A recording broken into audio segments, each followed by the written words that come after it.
Right Naveen, Delhi liquor scam కేసులో MLC కవితకు CBI నోటీసులు ఇచ్చింది. 26వ తారీఖు హాజరు కావాలని ఆమెకైతే నోటీసులు పంపించారు. అయితే అసలు ఈ నోటీసులు స్పందించాలా, హాజరవ్వాలని ఆమె తన సొంత న్యాయ నిపుణులతో ఆమె చర్చించినట్లు కూడా కనిపిస్తుంది. అయితే దీంట్లో అప్రూవర్ గా మారిన ఎవరైతే సౌత్ గ్రూప్ కు సంబంధించిన మాగుంట రాఘవరెడ్డి ఇచ్చిన నివేదిక ఆధారంగానే ఆమెకు నోటీసులు పంపించినట్టు తెలుస్తుంది. ఆమె ఇప్పటికే ఢిల్లీలో ఈడీ ఎదుట పలు దఫాలుగా 2 సార్లు సుదీర్ఘంగా విచారణ జరిపారు. ఆమె సెల్ ఫోన్ కూడా స్వాధీనం చేసుకున్నారు. మరి అయితే ఇప్పుడు సిబిఐ నోటీసులు ఇచ్చింది. దీనికి హాజరవుతారా లేదా అనేది ఒక సందిగ్ధత ఏర్పడింది.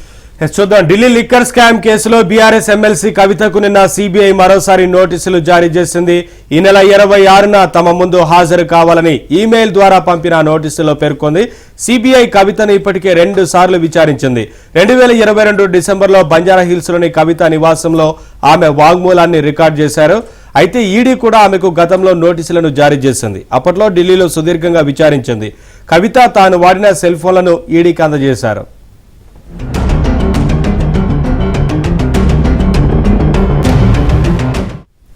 కాగా ఈ కేసులో అప్రూవర్ గా మారిన మాగుంట రాఘవరెడ్డి ఇచ్చిన సమాచారం ఆధారంగానే సిబిఐ కవితకు మరోమారు నోటీసులను జారీ చేసినట్లు తెలిసింది.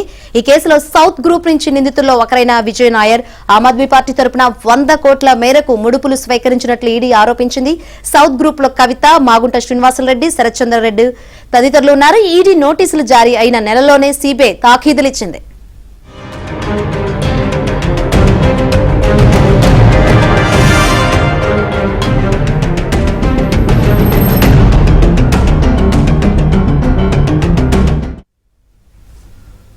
ఈడీ నోటీసులపై కవిత సుప్రీంకోర్టులో పిటిషన్ దాఖలు చేశారు. సుప్రీంకోర్టులో కేసు ఉన్నందున కవిత విచారణకు హాజరు కాలేదు. అయితే సిబిఐ నోటీసులకు స్పందించాలా, విచారణకు హాజరవ్వాలా అనే అంశంపై న్యాయ నిపుణులను సంప్రదించిన తర్వాత కవిత తుది నిర్ణయం తీసుకోనున్నట్లు తెలుస్తోంది. బీజేపీ బీఆర్ఎస్ పొత్తుపై ప్రచారం జరుగుతున్న సమయంలో ఏడాది తర్వాత సిబిఐ అనూహ్యంగా నోటీసులు రావడం రాజకీయంగా చర్చనీయాంశమైంది. అప్డేట్స్ మా కరెస్పాండెంట్ నరసింహరావు అడిగి తెలుసుకుందాం. నరసింహరావు, కవిత వారి న్యాయ నిపుణులతో చర్చిస్తున్నట్లుగా తెలుస్తా ఉంది కదా, ఈ అంశానికి సంబంధించి ఎలా ముందుకు వెళ్లాలన్న విషయం పైన ఏంటి అప్డేట్స్ మొత్తంగా? ఎస్ నవీన్, దేశవ్యాప్తంగా సంచలనం సృష్టించినటువంటి ఢిల్లీ లిక్కర్ స్కామ్ లో మరొకసారి సిబిఐ కవితకు నోటీసులు ఇచ్చింది. ఈ నెల 26వ తేదీన విచారణకు హాజరు కావాలని చెప్పి ఈ నోటీసులో చెప్పింది. ఈమెయిల్ ద్వారా ఈ నోటీసులని సిబిఐ కవితకు పంపించింది. అయితే ప్రస్తుతం కవిత ఈ ఈడీ నోటీస్, సిబిఐ నోటీసులకు సంబంధించి న్యాయ నిపుణులతో సంప్రదింపులు జరుపుతూ ఉన్నారు. నిజానికి ఈ విచారణకి హాజరు కావాలా, లేదంటే మరేదైనా అవకాశం ఉంటుందా, గడువు కోరేటువంటి అవకాశం ఉంటుందా, లేదంటే విచారణకు హాజరు కాకుండా ఉండేటువంటి అవకాశం ఉంటుందా, హాజరు కాకపోతే ఉండేటువంటి పర్యవసనాలు ఏ విధంగా ఉంటాయనేటువంటి దానిపైన సమగ్రంగా న్యాయ నిపుణులతో సంప్రదింపులు చేస్తా ఉన్నారు. నిన్న నోటీసులు రాగానే వాటిని న్యాయ నిపుణులకి పంపించారు. సో వాటిని విశ్లేషణ చేస్తా ఉన్నారు.